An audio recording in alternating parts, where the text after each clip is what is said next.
Hai, jumpa lagi bersama saya di Eljul Bedtime Stories. Jangan lupa klik subscribe, like, dan tekan loncengnya ya. Lanjutan dari cerita Kekasihku Kembar karya Eli Yulianti. Bab 5, Salah Tingkah.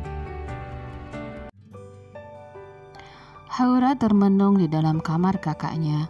Dipandanginya putri cantik yang tergantung di dinding kamar. Rasa sesal dan kesal membuat ia spontan meraih bantal dan melemparkannya ke sembarang arah. "Kak, kamu benar-benar tega." Tangisan lirih itu kembali terdengar. Setelah beberapa saat, ia mulai memikirkan rencana sebelum semuanya bertambah runyam. Ia akan mengupayakan berbagai cara agar bisa terlepas dari pernikahan tanpa hati ini. Namun, ia juga tidak ingin membuat orang tuanya kecewa, terutama sang mama.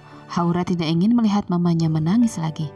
"Baiklah Haura, kamu harus bisa, kamu harus kuat," ucapnya di hadapan cermin oval. Setelah mandi, Haura segera turun untuk membantu sang ibu menyiapkan makan siang. Ketika melintasi kamar, terdengar alunan musik dan suara Banyu yang tengah berdendang. Cloud Number 9 yang dinyanyikan Bryan Adams membuat bibir tipis itu sedikit tertarik ke samping. "Seleranya lumayan juga," gumamnya tanpa sadar. "Ish, ngapain juga didengerin? Bodo amat lah." Haura meralat kembali ucapannya dengan menepuk bibirnya sendiri.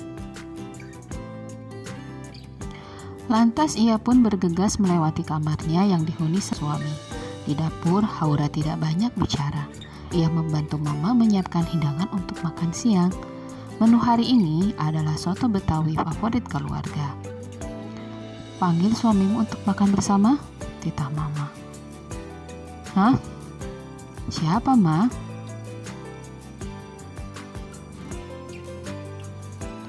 Haura merasa sangat canggung mendengar mama menyebut suami. "Panggil Banyu di kamar. Cepat sana."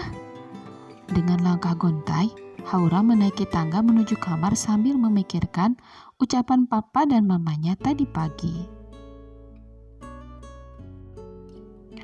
"Coba buka hatimu sedikit saja untuk Banyu. Lihatlah kebaikannya," ucap mama sambil mengelus punggung anak gadisnya. "Nek kamu beneran sayang karo papa mama, pasti kamu ndak akan berbuat hal yang akan membuat kami kecewa. Bener kan, Dok?"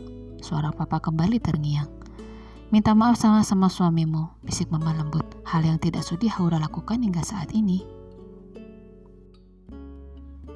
Haura tersadar dari lamunan ketika telah sampai di depan pintu kamar. Ia berusaha menyusun kata-kata yang tepat, menimbang-nimbang cara mana yang ampuh untuk membuat Banyu berubah pikiran dan meninggalkannya. Haruskah ia merayu atau memusuhinya dengan membabi buta? Ketukan 3 kali di pintu membangunkan Banyu yang sedang tertidur. "Ya, masuklah, gak dikunci."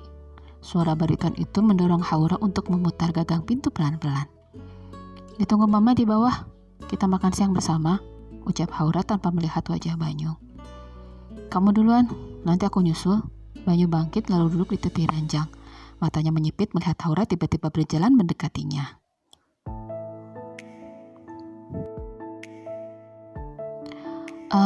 Aku maaf, tadi pagi gak sempat bilang dulu. Aku pergi karena harus bicara sama Abdi." Haura menunduk meski di dalam hatinya mengutuk. Ia mencoba bersabar dengan situasi yang tidak diharapkannya itu. Yakin cuma itu? Coba ingat-ingat karena apa lagi?" tanya Banyu seraya berdiri hingga mereka berhadapan. Haura memandang dada bidang yang terbungkus kaos putih tepat di depan matanya. Refleks, Haura mundur 1 langkah demi menjaga jarak agar aroma musk itu tidak mengusik penciumannya lebih lama. "Oh, tadi aku..." Haura mendadak tergagap, tidak sanggup melanjutkan. Semua kata-kata yang tersusun di otaknya lenyap sudah. Ia sendiri merasa heran dan tidak kuasa mengendalikan kegugupannya. Namun, langkahnya tertahan. Bahkan kini tubuhnya hampir berdempetan dengan badan atletis itu ketika Banyu menarik tangan Haura dengan tiba-tiba. Napas hangat yang menerpa keningnya membuat Haura merinding. Ia merasa tubuh dan pikirannya tidak lagi sinkron saat berdekatan dengan Banyu. Senyum Banyu tersungging saat melihat pipi gadis itu memerah karena salah tingkah.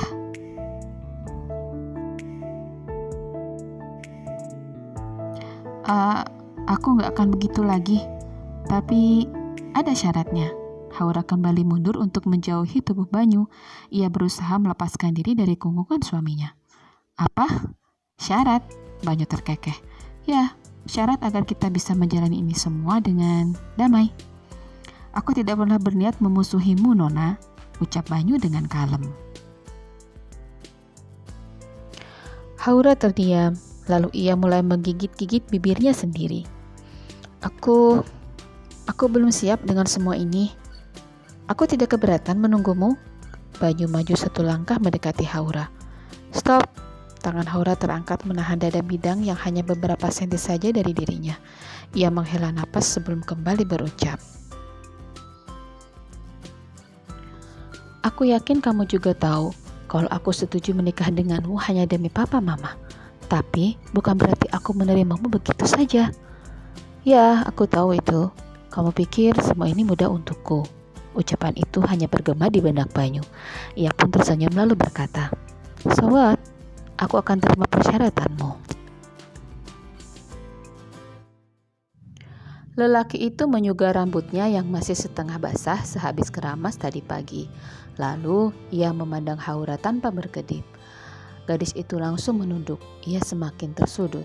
Berbagai kemungkinan yang terlintas di benak membuat ia menjadi ragu dengan rencana yang telah disusun.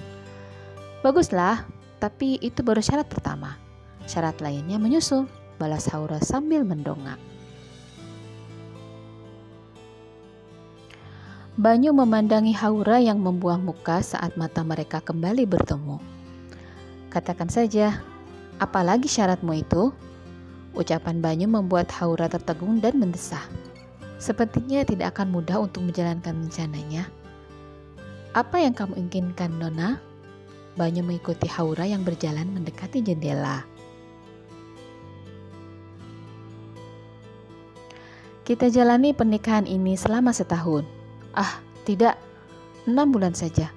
Tanpa ada kontak fisik. Kamu pasti tahu apa maksudku? Haura menunduk. Kontak fisik. Alis Banyu terangkat sebelah. Seperti ini. Tiba-tiba Banyu mendorong pelan bahu Haura hingga punggungnya menempel di tembok. Wajah Haura seketika merona saat kedua tangan Banyu mengepung dirinya. Saat lelaki itu mendekatkan wajah, ia melihat ke samping sambil memejamkan mata rapat-rapat. Gadis itu menahan napas dan gemuruh di dadanya. Lagi-lagi, ia tidak habis pikir dengan reaksi tubuhnya sendiri setiap kali berdekatan dengan Banyu. Getaran itu terasa berbeda, begitu meresahkan. Batinnya merutuk dan berharap Banyu tidak berbuat lebih jauh padanya.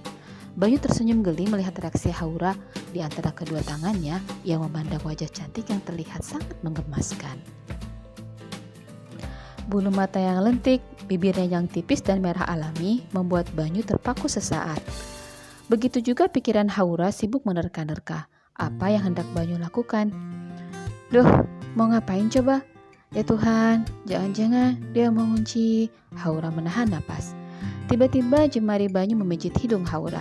Sontak gadis itu membuka mata dan mulutnya sambil megap-megap. Banyu tertawa, sedangkan Haura berusaha melepaskan diri dengan memukul-mukul lengan Banyu sambil mengomel tidak jelas. Di antara tawanya, Banyu memiliki firasat bahwa ini semua akan menjadi sangat menarik. Di ruang makan, Mama dan Papa tersenyum mendengar gelak tawa Banyu dan teriakan Haura di kamar. Makan siang hari itu sangat berkesan untuk Banyu. Ia sangat menikmati hidangan yang terasa istimewa baginya. Di atas semua itu, ia telah mendapatkan sesuatu yang berharga, sesuatu yang hampir terlupakan, sebuah keluarga. Untuk itu, ia sangat bersyukur meskipun menikah tanpa rasa cinta. Selesai makan, dengan cekatan Banyu segera membereskan peralatan makan yang kotor dan membawanya ke wastafel. Ia telah terbiasa melakukan semuanya sendiri ketika kuliah di luar negeri, termasuk urusan cuci-mencuci juga memasak. Biar aku aja, cegah Haura sambil merebut sabun dan spons pembersih dari tangan Banyu. Baiklah, biar aku yang membilasnya. Haura hanya bisa melotot. tidak mungkin berdebat dengan sang suami ketika sepasang mata mama memperhatikan. Gelas dulu, sendok, baru piring, begitu urutannya. Aku juga tahu, timpal Haura ketus. Tahu apanya? Itu yang kamu pegang malah tangan aku. Hah? His, sembarangan. Haura menepis lengan Banyu yang sengaja menyenggolnya. Banyu tidak bisa menahan tawa. Detik berikutnya, ia segera menutup mulut dengan tangannya ketika sepasang mata bola itu melotot padanya. Setelah itu senyap, Haura sesekali melirik memastikan pekerjaan suaminya. Jika ada kesalahan, tentunya akan mudah dijadikan bahan ledekan. Dari kursi kayu di ruang makan, Mama memperhatikan tingkah mereka sambil tersenyum dan berdoa untuk kebahagiaan putri dan menantunya. Semalam, aku pinjam bukumu, boleh kan? Tanya Banyu keesokan hari di taman belakang rumah. Ia mengacungkan sebuah buku. Tanpa menunggu jawaban, dibukanya halaman yang telah ditandai. 10 menit berlalu, Banyu melirik sang istri yang cuek dan sama sekali tidak memedulikannya. Malah sesekali terdengar gadis itu cekikikan sendiri sambil memandang layar ponsel. Lelaki beralis tebal itu membuka 2 kancing bagian atas kemejanya. Bayangan Ardi saat memeluk Haura kemarin memenuhi benak. Pada akhirnya, ia menolak dengan tegas rencana gila Haura yang ingin meminta bercerai setelah 6 bulan pernikahan. Semalam, mereka kembali berseteru di kamar. Kalau Kak Nora pulang, gimana? Apa di antara kalian akan baik-baik saja? Tanya Haura. Kenapa kamu khawatir soal itu? Karena kamu gak tahu sifat kakakku. Aku hanya, gimana kalau ternyata dia berubah pikiran, terus mau kembali sama kamu? Bukankah itu bagus? Kamu sudah gila. Aku serius. Haura Pramita, nama itu yang aku sebut waktu akad pernikahan. Itu artinya kamulah istriku, bukan kakakmu.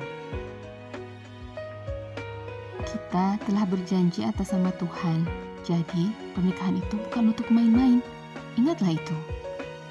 Tapi aku gak bisa. Banyu pura-pura tidak mendengar.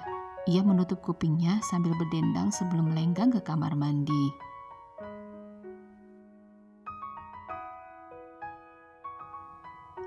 Duh, bagaimana kelanjutan kisah Banyu dan Haura? Makin seru aja ya teman-teman. Nantikan part selanjutnya ya. Silakan tinggalkan komentar. Jangan lupa klik like dan subscribe ya. Terima kasih. Sampai jumpa lagi.